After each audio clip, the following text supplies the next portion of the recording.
My name is Stephen Graham. I'm passionate about life. I'm making my dreams become a reality. I wasn't always so focused. The streets and gang culture is no joke. My choices got me into trouble. Trouble which led to me being in prison for 8 years. When I learned to take responsibility for my actions, my life changed. I learned how to fight with my mind, transfer my energy. I'm now an author, filmmaker, and a health and fitness professional. Inspired by my book, I'm a Gun. I call upon our community to help me show you why it's important not to get involved in gang culture and street crime. This documentary analyses and scrutinises gun crime, highlights the importance of black history, reflects on the hold that the streets have on our youth, and explores how miseducation is affecting our people. This is a no-holds-barred documentary. I encourage you to take heed to what they have to say.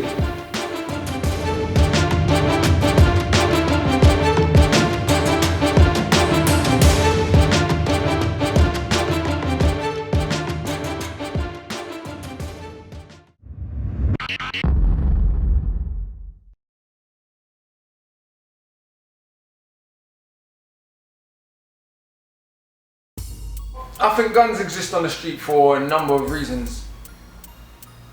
Firstly, really, when you look at it, as long as they stay in certain environments and they only kill certain people, the gun problem never really gets solved. I think it's a ploy that's been put there for us to help destroy ourselves, basically. Because I know we didn't put them there, we don't make guns, so they've come from somewhere.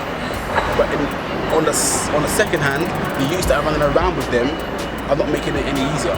So it's like we've been given a tool to self-destruct. That's the way that I look at it. I mean, it's like we've been given a tool to help self-destruct. We need to educate the children as to what is really going on, the hidden agendas behind the gun crime. Like everybody knows, we know where the guns coming from. We don't make them, they're being given to them, they are being used as tools. Unless they know who they are, unless they know where they're coming from, unless they know where they need to go, it will keep on happening. We need to have a higher level of self-worth, self-value. I don't think we understand the implications of our actions, what we're doing right now. I don't think we understand it properly as a community, and if we did, we would kind of know that, you know what, these guns are coming from somewhere and they're coming to mash up our community. If we understood that the relevance around that, I don't think we'll be like using guns so frequently and so against each other so quickly. I have to keep telling my son, don't catch up in no EJAT thing and I make them get this criminal record thing on you. Because from they got that on you, it's easy to send you jail. Have you ever wondered, why is it that when you are arrested that they have a car for you? There's a car waiting for you. Have you ever wondered why when you put in that car, they drive you to a police station and there's a room for you? In fact, there's a man waiting for you, the desk sergeant or the custody sergeant, and he's got a book waiting for you. You can write his stuff in and he asks you your name, and they've got somewhere to put your property, and then there's a room waiting for you. And then there's another vehicle that comes, a big vehicle that comes, and that takes you to the court. And when you get to the court, there's a special door for you to go through. There's another room downstairs with a door and a cell waiting for you downstairs. Then later on they say time for court, and you go and there's a special set of stairs that takes you up directly into the magistrate's court, into the dock. I mean, it's all set up. You're not upsetting anybody. When the policemen are chasing you down the road, and you're thinking, yeah man, I got them upset. No, they're not upset. Their adrenaline is running, they're feeling good, because this is the most exciting part of their job, catching you. It's like going on safari, and you are seen as a wild beast, a wild animal.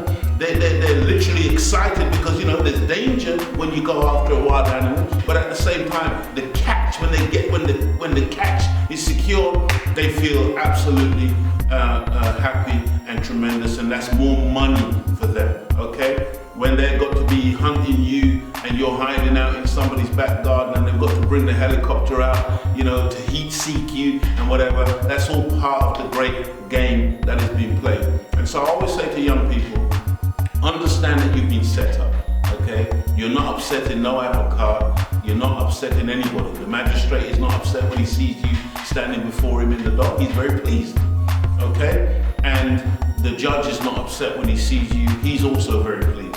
The prison officers, when you arrive at the prison, they're not upset to see you. He's very happy to see you. And those who have to give you your pillow and your pajamas and or your prison outfit, they're not upset because it's a massive money spinner. And when you are leaving the prison, have you ever noticed how they're quick to say to you, you'll be back? Because they know and they can predict your behavior. And so when you learn a knowledge of yourself, a knowledge of God, a knowledge of Satan, and when you understand the dynamics of what's going on our planet, and you can jump off of that merry-go-round of crime and punishment, and you can start to use your God-given intelligence to start doing something for yourself, then believe me, that's when you're messing up their game. When you're no longer a part of that, you're no longer being hunted, you're no longer being trapped as like an animal, then you become a man, you become a woman, and you start to do the right thing. That's when you become a successful person, and that's when you start to bring down that system of corruption, that system of injustice, and that system of crime and punishment. But we need to turn this around. We need to let our children know the power that they have and know how important they are to us. Let them know that we love them. Let them know that we love ourselves. Look at your children, look at your community. Your community is a reflection of you. The chain is only as strong as its weakest link. So therefore, it's about love, it's about healing. We can't just keep on turning a blind eye. If we're not putting ourselves in a position to help one another, where will we be? I would say to young people, I'm not telling no one be an idiot, I'm not telling no one let no one bad you up. But I'm just saying, let's not act like the road thing is against the system. The road thing serves the system fantastically well. And I'm not judging no one, like I said, because I've had opportunities. But at the same time, those of us that have opportunities have to spend our life trying to provide more opportunities for people in our community that we care about, rather than pretending that somehow what's going on is productive. Some people might be watching this now, they got a girlfriend at home, you know, you've been dissing your girlfriend, you know. Sometimes you have to say, you know what, I have to man up, you know. Let me go and see my girlfriend, let me go and make things right, let's try and better things. And then we got to do that as a community and everything we're doing. We got to take responsibility for our actions.